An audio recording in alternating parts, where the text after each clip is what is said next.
The Parrot's Training. Rabindranath Tagore. Once upon a time there was a bird. It was ignorant. It sang all right, but never recited scriptures. It hopped frequently, but lacked manners. The Raja said to himself, "Ignorance is costly in the long run. Fools consume as much food as their betters, and yet give nothing in return." He called his nephews and told them that the bird must have a sound schooling. The pundits were summoned, and they immediately got to the root of the matter. They decided that the bird's ignorance was due to its natural habit of living in poor nests. Therefore, the pundits concluded that the first thing necessary for the bird's education was a suitable cage. The pundits received their rewards and went home happy. A golden cage was built with gorgeous decorations. Crowds came from all parts of the world to see it. Culture, captured and caged. Some exclaimed in ecstasy, bursting into tears. Others remarked, "Even if culture is missed, the cage will remain a substantial fact to the end. How fortunate for the bird."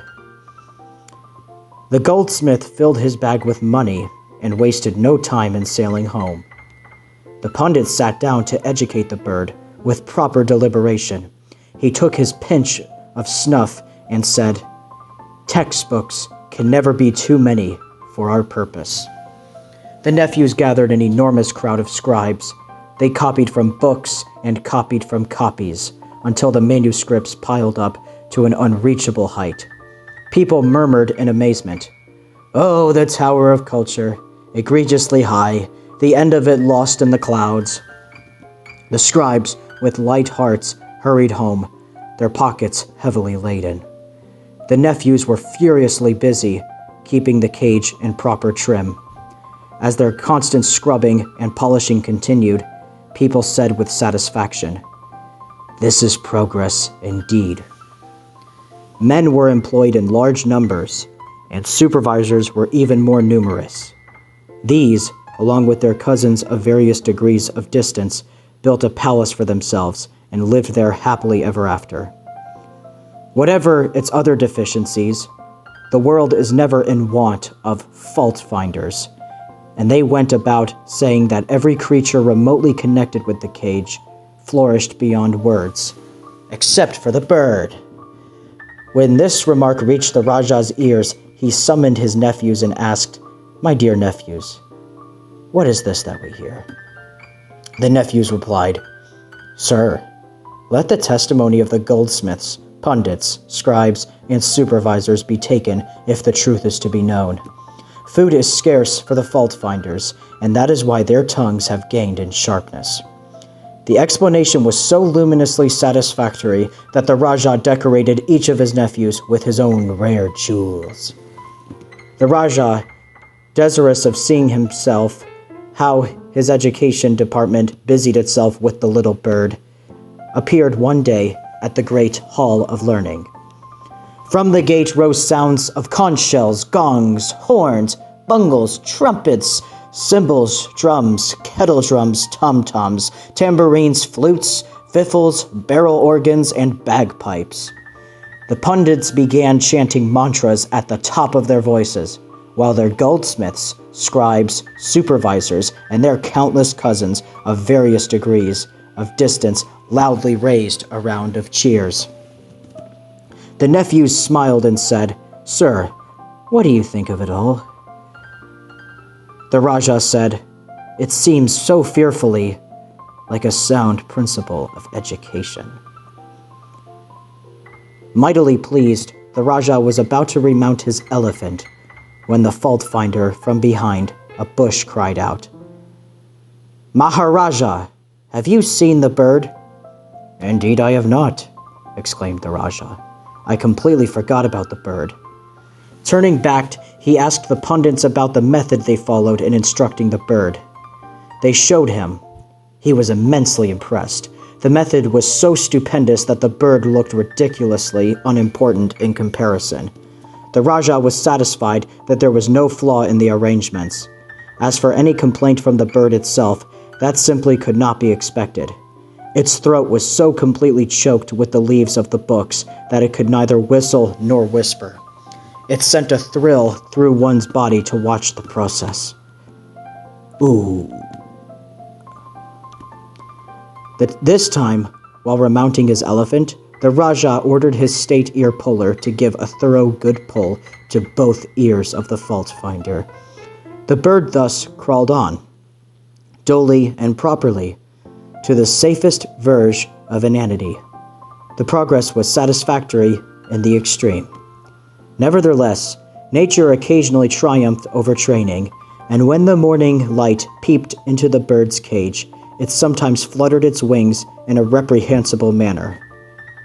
And, though it is hard to believe, it pitifully pecked at its bars with its feeble beak. "What impermanence!" growled the Kotwal. The blacksmith, with his forge and hammer, took his place in the Raja's Department of Education. Oh, what resounding blows! The iron chain was soon completed, and the bird's wings were clipped. The Raja's brothers-in-law looked back, shook their heads, and said, "These birds not only lack good sense, but also gratitude." With textbook in one hand and baton in the other, the pundits gave the poor bird what may be called lessons. The Kotwal was honored with the title for his watchfulness, and the blacksmith for his skill in forging chains. The bird died.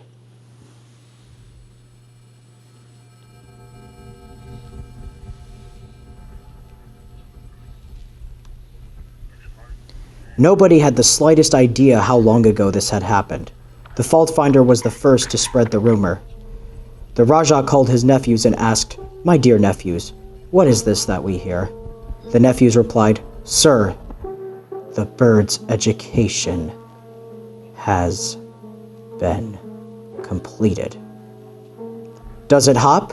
the Raja inquired. "Never," said the nephews.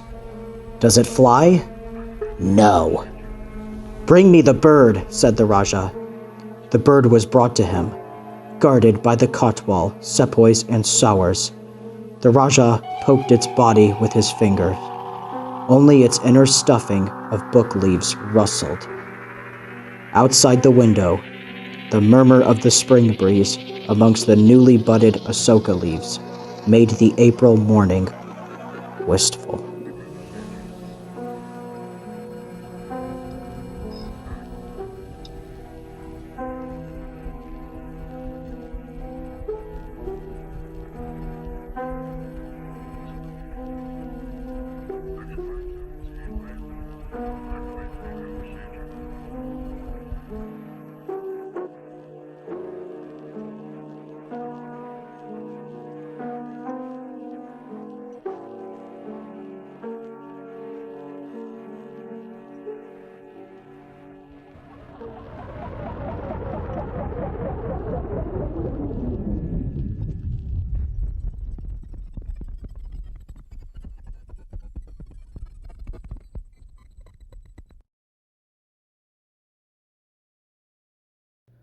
Thank you if you clicked on this video to check it out, or blog post if you're reading from my blog. This is a very special and very deeply important to me, a little mini project closely related to a bigger project, which is a book that I'm working on called Garden Without the Sun. It's a book detailing autobiographically my experiences growing up in the American school system in Florida, of all fucking places, as an autistic person, and especially detailing the drudgerous mistreatment that I endured, especially regarding the ABA system, which I despise with a passion. And I'm not finished with it yet. It's not even really coherently written. It's very fragmented, but you can find the first draft of it, that it's pretty far in already, on a website called Issuu, ISSUU. I will put it in the description. So you can check that out. That's the bigger project that inspired this one. So this is a topic I feel very strongly about, because it had a profound negative emotional impact on me and many of my friends for a very long time. Just completely dehumanizes me and other people, and I've had a very hard time forgiving everyone for that. So, yeah, so you have them to thank for that. So, um, and then, so I was reading the biography of one of my favorite people throughout history, Rabindranath Tagore, who was a Renaissance man, but to put it more properly, he was a poet, painter, musician, and social reformer, among many other things, but they're all closely related to those. Um, and he was also very hard and very uh, critical of the education system, as most intelligent people that I find. I think anyone with any sense would see something very wrong with it. So, so he wrote a short story about it called "The Parrot's Training," which I will narrate later in the video. So I decided that this was too important of a project to not take seriously. So I added some very beautiful musical elements and sonic, very Foley art kind of elements to it. So I definitely wanted this to be a dramatized narration, a dramatized piece that closely accompanies a book that hopefully I will finish within the next few years. So I hope you enjoy this, and I hope you will get some clarity off of this. And if you want to check out, like I said, if you want to check out the original manuscript, you can go to the description, which will lead you to issue. It's a very great website, and I have met some fantastic, brilliant people on there. So, yeah, and thank you.